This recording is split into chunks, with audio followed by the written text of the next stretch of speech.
Hi, it's Chris. In this video, we're going to show you how to remove and replace the meat drawer in your Frigidaire refrigerator. Now, to remove and replace the meat drawer, no special tools are required at all.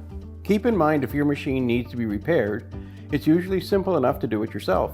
Visit PartSelect.com, enter your model number, and quickly find and order the part you need.